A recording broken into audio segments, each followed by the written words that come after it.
Charlie Kirk's name lit up breaking news alerts the night an assassin's plan unraveled, but it was the quiet, unassuming suspect once invisible in everyday life whose hidden messages on a secret Discord server would expose a chilling game of obsession and deception.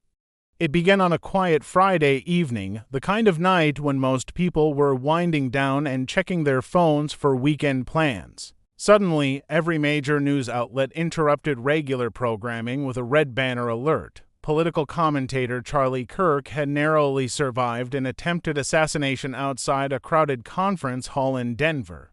The first images to surface were shaky clips filmed on cell phones by startled onlookers. Flashing red and blue lights painted the cold pavement as sirens screamed in the distance. People could be seen running in every direction, some ducking behind parked cars, others clutching their phones with trembling hands as they tried to understand what had just happened. In the middle of the chaos, emergency crews surrounded a figure on the ground while officers formed a perimeter. The scene looked like something torn from a late-night thriller, yet it was terrifyingly real. Witnesses described a sudden commotion as Charlie Kirk exited the building after giving a speech to a packed audience. A figure emerged from the crowd and moved with unsettling purpose, their arm hidden beneath a bulky jacket. Security reacted in seconds, tackling the suspect before anyone could process what was happening. A metallic clatter followed, later confirmed to be a concealed weapon sliding across the concrete.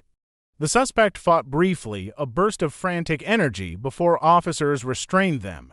Kirk was quickly ushered away by his security team, shaken but unharmed, while the crowd's panicked screams echoed against the brick walls of the venue. Within hours, the Denver Police Department released a brief statement confirming that a suspect was in custody.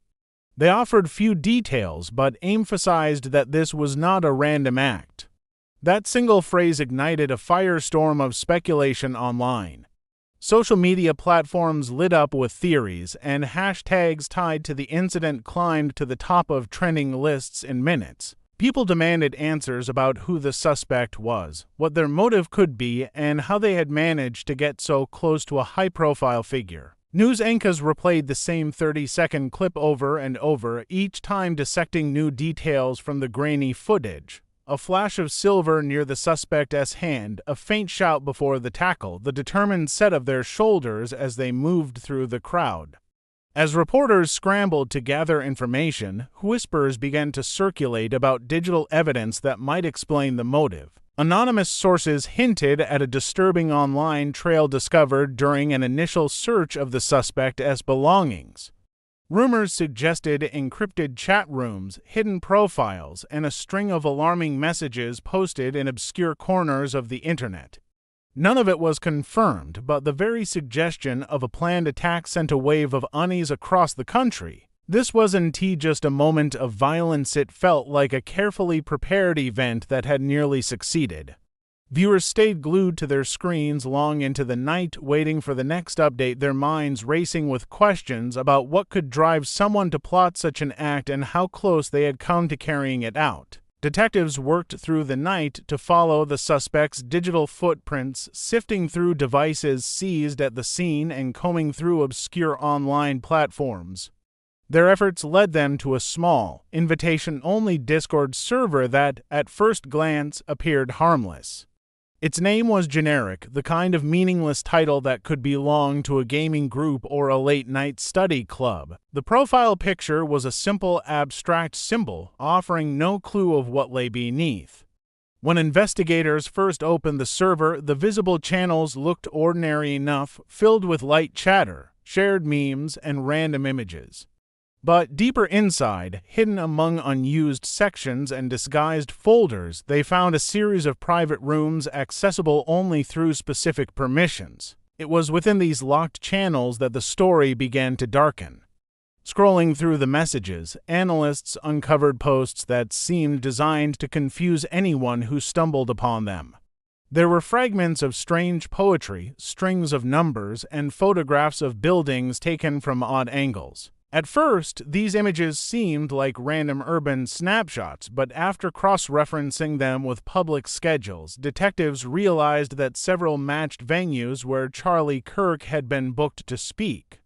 In one folder, they discovered a collection of stage layouts and seating charts annotated with cryptic symbols and arrows. Dates were scribbled in the corner of certain files, forming a timeline that appeared to match the commentators' speaking engagements over the past few months. Each discovery added a new layer of unease, suggesting that someone had been watching carefully and planning each move. Among the most unsettling finds were scheduled posts set to release automatically, even if the suspect never logged in again. These scheduled messages counted down the days with a single word or an eerie phrase, giving the impression that the author wanted the tension to build in real time. One message was nothing but a black and white photo of a deserted hallway posted at precisely midnight, followed by a single digit the next day. Investigators described the effect as both deliberate and taunting, as if the sender wanted to prove their control over the timeline and to unsettle anyone who might eventually read the messages. Digital forensics revealed that the server itself had been created months earlier using an email address registered under a false name and routed through multiple layers of encryption. Tracing the origin required cooperation from international cybercrime units, and even then, the trail grew cold in several places. Whoever set up the server knew how to cover their tracks, yet small mistakes surfaced, a cached location tag embedded in one of the photos, a timestamp that didn't match the stated time zone, a stray IP address that briefly connected from a coffee shop only a few blocks from the suspect's apartment. Each clue helped investigators piece together the hidden world the suspect had built, a digital labyrinth designed to conceal both identity and intent. The Discord server quickly became the backbone of the prosecution's case. It provided not only evidence of planning, but also a glimpse into the psychological landscape of the person behind the messages.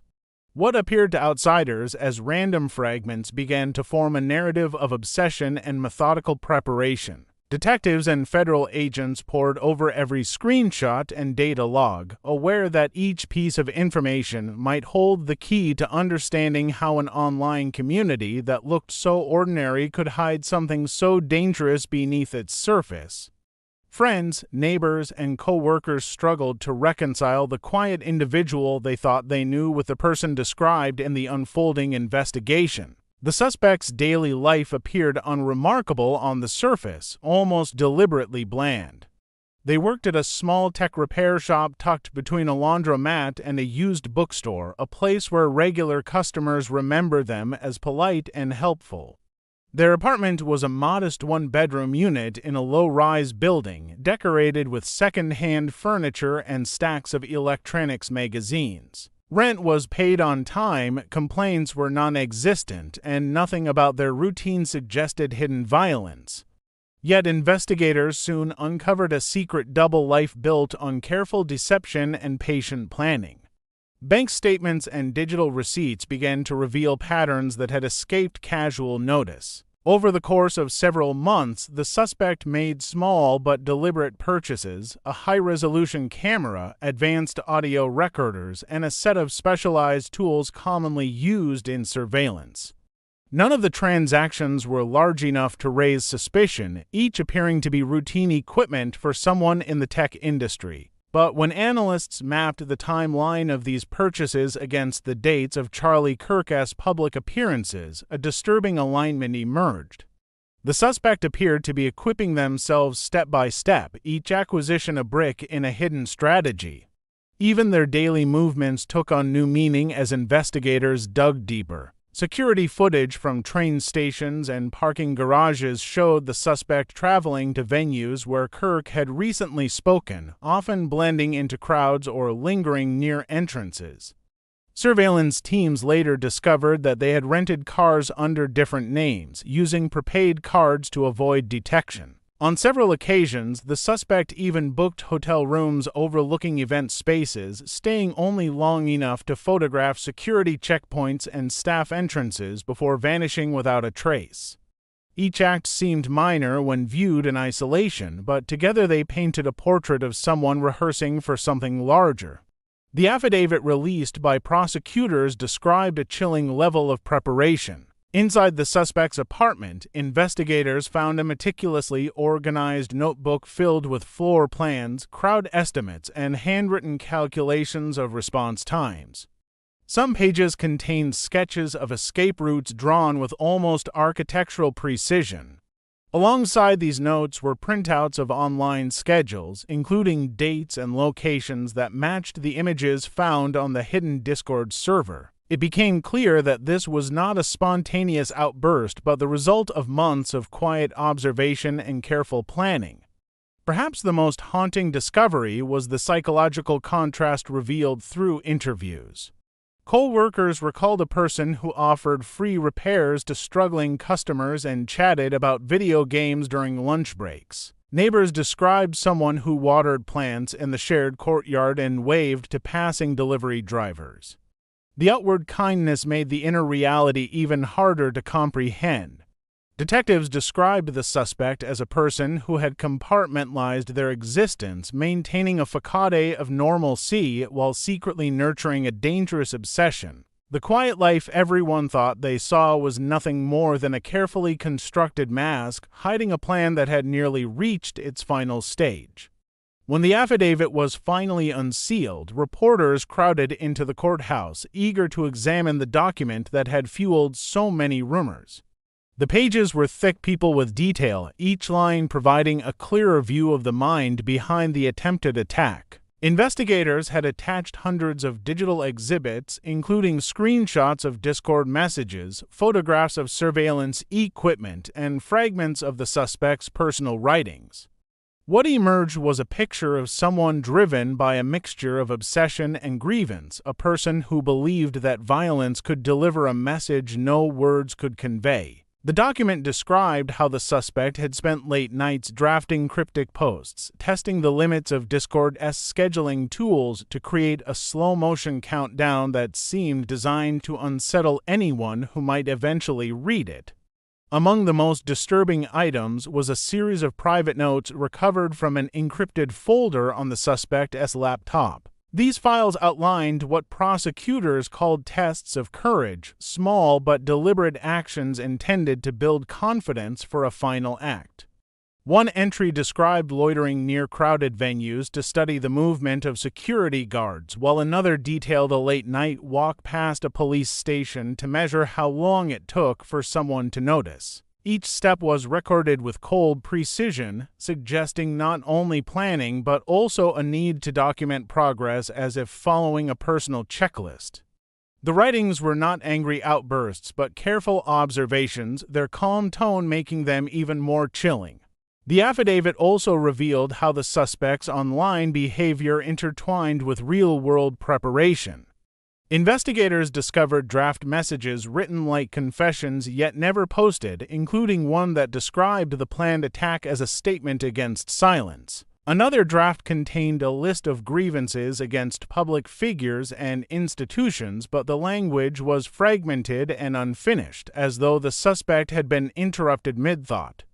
Forensic analysts noted that the final edits to these drafts occurred only hours before the attempted attack, reinforcing the theory that the suspect had been refining their motives until the very last moment. Evidence collected from the Discord server showed that the suspect had gone to great lengths to hide their identity, but small technical errors betrayed them.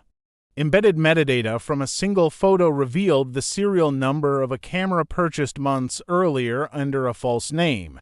A careless copy and paste left a fragment of an email address linked to the suspect's real identity. These mistakes, though minor, became critical in piecing together the timeline of events and demonstrating intent. Prosecutors highlighted these details to show that the plan was not only premeditated but also technologically sophisticated. Court officials described the atmosphere in the room as tense as journalists read aloud excerpts from the affidavit. The combination of mundane details, receipts for batteries, handwritten grocery lists alongside chilling digital countdowns created a sense of unease that lingered long after the document was filed. Each exhibit blurred the line between ordinary life and calculated violence, revealing a suspect who had carefully balanced both worlds until the night everything unraveled. The trial began under intense public scrutiny, with national news outlets broadcasting every development and commentators debating what the evidence truly meant. At first, the prosecution's case appeared overwhelming. Jurors were presented with the Discord screenshots, the encrypted notes, and the timeline of surveillance that matched the suspect's movements with Charlie Kirk's appearances. Prosecutors emphasized the precision of the planning and the chilling calm that defined each step. The courtroom sat in uneasy silence as exhibits of grainy photographs, annotated maps, and cryptic countdowns were projected on a large screen. It seemed impossible to imagine any explanation other than a deliberate attempt on a public figure's life. Then, in the second week of testimony, a startling twist shifted the narrative. A team of digital forensic experts brought in by the defense revealed that several of the most damning Discord messages had been altered after the suspect's arrest. According to their analysis, someone had gained access to the server using administrator credentials during a brief window when the evidence was being transferred to a secure database. Server logs showed an overseas IP address connecting for less than 30 minutes, long enough to edit timestamps and modify a handful of key posts. The discovery shocked both the prosecution and the public, raising the possibility that an unknown third party had manipulated the evidence to exaggerate the suspect's intentions.